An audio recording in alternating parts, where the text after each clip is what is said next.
WWE superstars' salaries are hush-hush.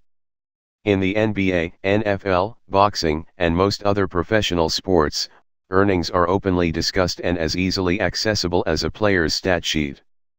But the opposite is true in WWE. There is no fawning courtship of free agents. There is no public, collective bargaining. Instead, every wrestler works as an independent contractor. This system is a holdover from the old territory days of pro wrestling when wrestlers would move around the country as special attractions and deal with local promoters. WWE chairman Vince McMahon, and his father, Vince McMahon Sr., used handshake agreements to do business. In an interview with James Tairani, WWE legend George the Animal Steele claimed that for 30 years he wrestled for WWE without a contract. In 2011, during a shareholders meeting, Vince McMahon revealed he and The Rock still had an ongoing handshake agreement based on increased value. Sometimes, with the older wrestlers, the old way of doing business worked best, though it added another level of impenetrability to an already Byzantine process. But what are WWE deals like today? This past March, Forbes published a list of the highest-paid WWE wrestlers for 2016 based on public filings, booking contracts, and pay documents as well as interviews with industry insiders. It's fun to compare this list to last year's to see who's new: AJ Styles, who's moved down, John Cena, and who's moved up, Brock Lesnar. Further, based on the data, one can make some educated extrapolations about where WWE's priorities presently lay. Who, exactly, makes what? And for how many appearances? And for how much in-ring work? Shane McMahon has a point: money talks. This is what it's saying.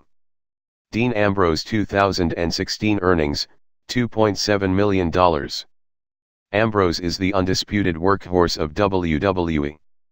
According to Forbes, Ambrose performed at 194 events in 2016, including 12 pay-per-views and 109 house shows. That's more appearances than any other wrestler on the roster. For that amount of wear and tear, Ambrose comes in at number 5 on the earnings list. 3 of the 4 guys ahead of him are part-time. And while Triple H's pay is supplemented by his executive duties, Cena and Lesnar both still outpace Ambrose considerably despite being absent for large stretches of the year. Cena probably shouldn't make less than what he does. Despite his part-time status, he's still one of the most recognizable, bankable athletes on the roster. Should Ambrose and other workhorses like Kevin Owens be paid more? And what about wrestlers who are further down the card, those who don't win titles and are jobbing so that others can win and get over? And what about the women's division? Not a single woman cracked the top 10. In the end, what you pay your employees is a reflection of your priorities as a company. What is the bare minimum that a WWE superstar should earn sacrificing his or her body for a billion-dollar company? Ryback discussed some of these concerns after he left WWE, specifically that he wasn't compensated well enough, financially or creatively, for what he did.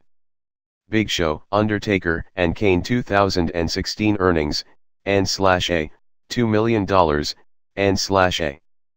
Big Show and Kane both missed being on the 2016 list. Forbes does, however, note that they have 2 of the highest base salaries on the roster.